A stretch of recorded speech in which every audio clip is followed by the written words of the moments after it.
Okay, we have a hardworking man here, and Hardworking or hardly working? I don't know. It looks like you're a hardworking man, and I have a few questions for this hardworking man because the Grants Pass homeless issue is in the news now, Yeah. and I happen to know that this man. Well, um, can I share that you used to? I used to be a homeless guy. Yes, Dave used to be a homeless guy and hasn't been for a long time. So he solved that problem.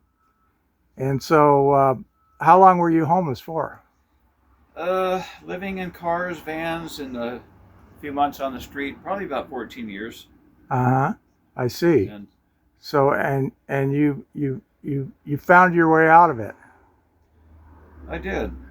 Yeah. Was there some government program that helped you or something? No, I just No government program. started, moved up here to Oregon. Just, I guess you could say I acquired a different value system that made me want to put my nose to the grindstone a little bit.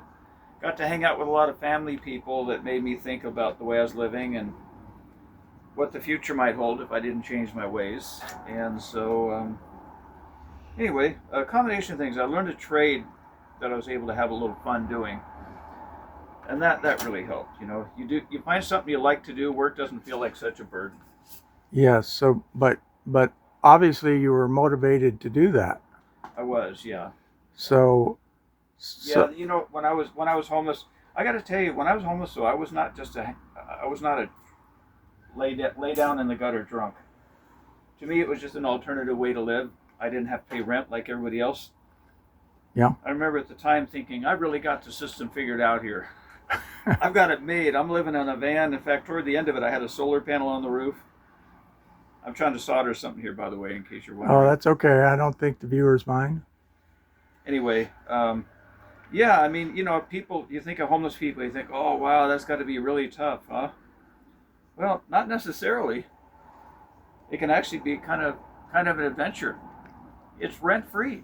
I mean, especially if you got yourself a full time job and you're taking every other check and putting it right in the bank and saving for your future.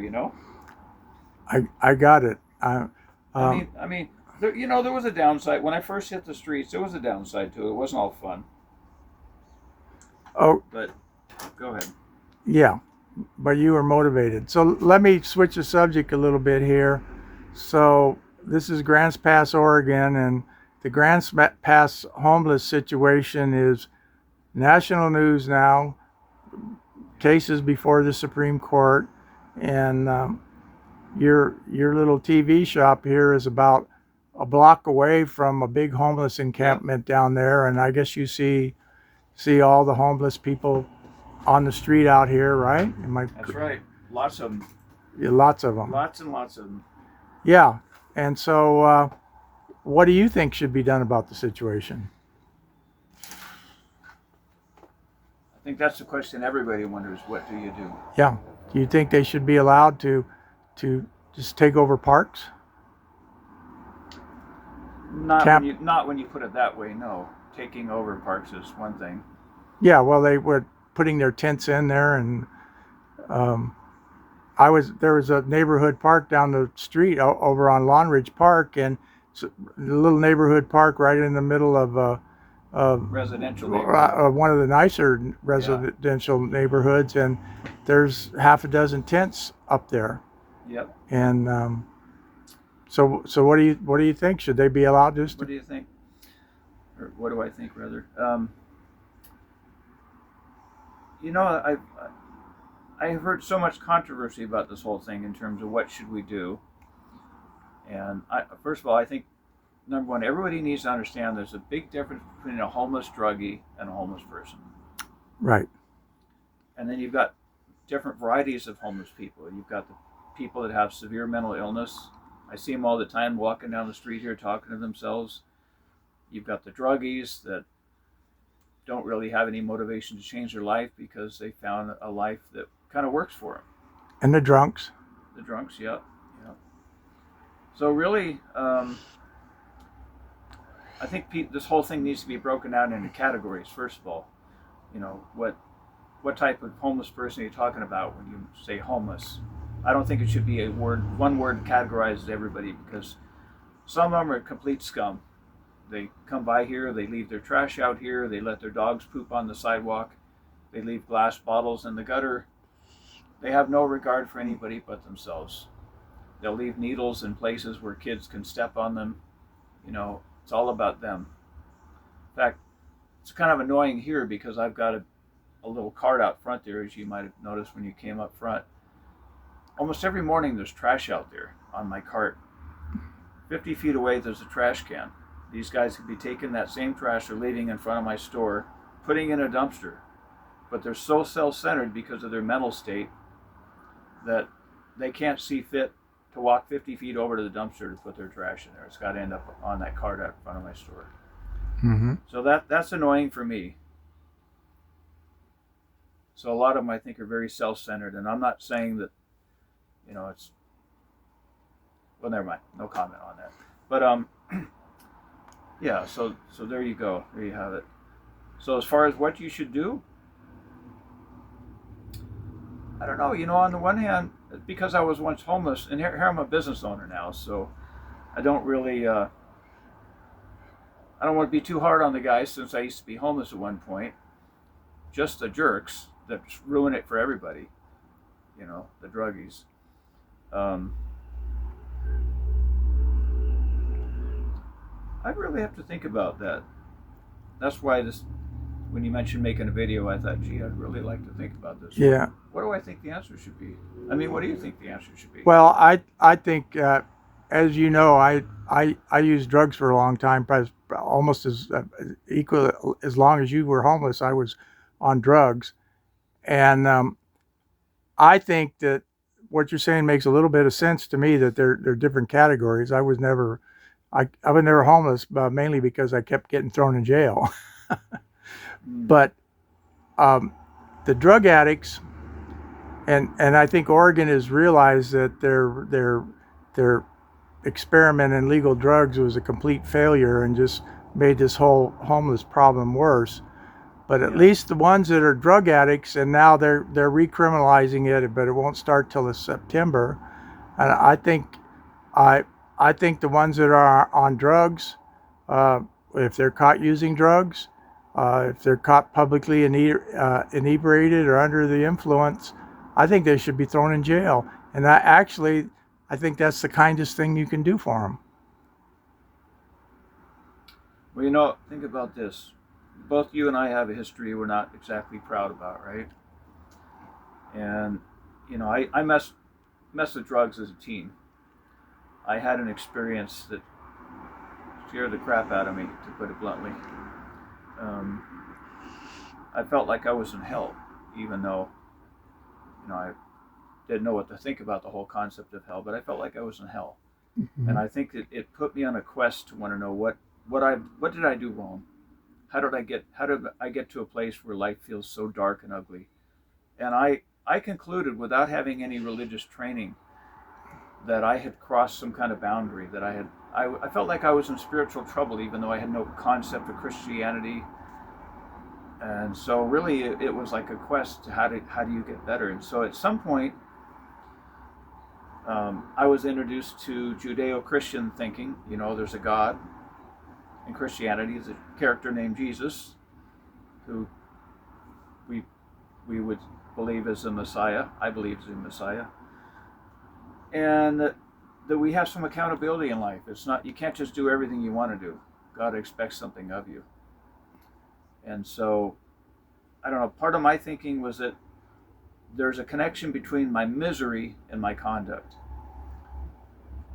I started to realize some things about the way I treated my parents, other people, things I'm not proud about. And I drew the dotted lines to my behavior. And I thought, I don't know how to get my act together, but I got to try. And one of the things I felt that I had to do is I had to start working on a more consistent basis. Now, I was never a welfare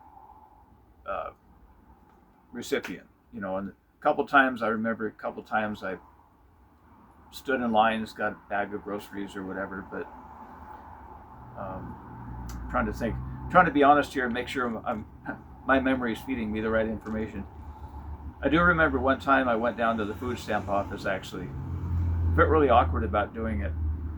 And the lady, it's really strange. She said to me, I'll give you one book of food stamps.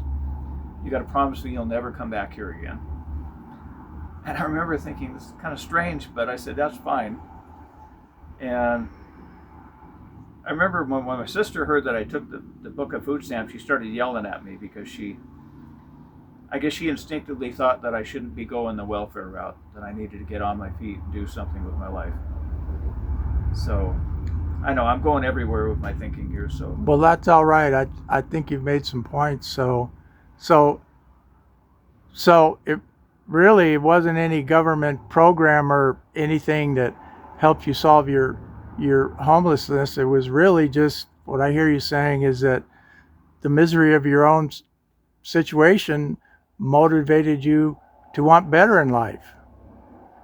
yeah, there were certain mentors I'd listen to on the radio that would encourage me to. Okay. So I don't mind mentioning Roy Masters because he was a popular radio host in LA. Yeah, a spiritual teacher, yeah. Yeah, and I remember him saying things like, he says, you Americans in your welfare, get off your butts. Go buy some stencils and start painting numbers on curbs. Do something, but how dare you go on welfare? Things like that, you know. And one time he says, look at the foreigners. They come over here. They can't even speak English. 2 years later, they got their own business, a lot of them. What's wrong with you guys? You know, and Roy said some things that really bothered me in a good way. One of the things he said was, you know, he says, look, if you go on the welfare, you're going to pay for it with your soul. And I didn't know exactly what that meant, but in hindsight, I think there's probably something to that, because if you think about it, if you go on welfare and you're an able-bodied person and you're expected to work for your bread, and you make somebody else your caretaker, you make the taxpayer pay for you, what right do you have to do that? In my opinion, you're stealing. Unless you really need it. Most Americans are happy for you to get welfare if you really need it. They feel good about paying taxes for something like that, but not for somebody that's just gonna, you know, lay around and get high all day. Although I have to say, there was a point in my life I was pretty burnt out. I have to admit, even these days I still get there every once in a while, and you know, life can be draining at times. So I mean, it can be a challenge to stay on top of all my bills these days. I got it. But you're a lot happier than when you were homeless. No, I think I had it better when I was homeless. Yeah, you had. No, I mean. Well, no, you no, can always close up shop and go stay in the park. No, I don't think I want to be homeless for a while anyhow. But you know what though? I remember one of the most exciting things happened to me when I was a homeless guy. I always liked electronics, and I used to love experimenting. And I never thought that I had the ability to work in electronics as a repairman. Mm-hmm. So, believe it or not, while I'm living in a car, I'm building little motors. I'm experimenting with these ideas that, well, at one point I thought I could make free energy. It never worked, but it was so much fun trying. And I didn't realize that while I was playing, I was getting an education. I'd hang out at the library, I'd read books on electronics. I'll never forget one day after doing enough self-study, just having fun with it, I walked in a TV shop and I asked them if they were hiring. And the guy hired me. Actually, it was funny because I'm probably giving you too much information here, but yeah, I walked in the employment office one day and I thought to myself, God, if I see a sign up there that says TV Repairman Training 1, I'm going to take it as a sign that maybe you want me to take a full-time job. So the lady at the employment office asked me, do you have experience in electronics or something like that? And I said, well, he says trainee up there, so, you know, never worked as a TV repairman, but it did say trainee. So I go down there, and the guy asked me what kind of experience I have, and I did have a lot of self-experience, but as far as TV repair work experience, none. He said, why did they send you down here if you don't have experience? And I said, oh, it said trainee. He goes, oh, those idiots, can't they do anything right down there? He says, I thought that was the end of it, you know. I thought, Okay, job interview over, right? He says, hey, could I ask you a favor? I said, what's that? He brings out a book. He says, I got to bring this book back to the library. Is it possible you could drop this off at the library for me? And then come back, and I'd like to talk to you. I thought it was kind of a strange request, but I said, sure, why not? I take this book over to the library, drop it in the chute, come back, and the guy says, I'm hiring you. Or he's testing you. I guess. You know, it was kind of an So, unusual way to test somebody. all right. So we're at 15 minutes. So I think Yeah. this is enough. Let's see. Hopefully you'll allow me to put this up on YouTube. If not, nice talking to you. Yeah. Might be better to redo it.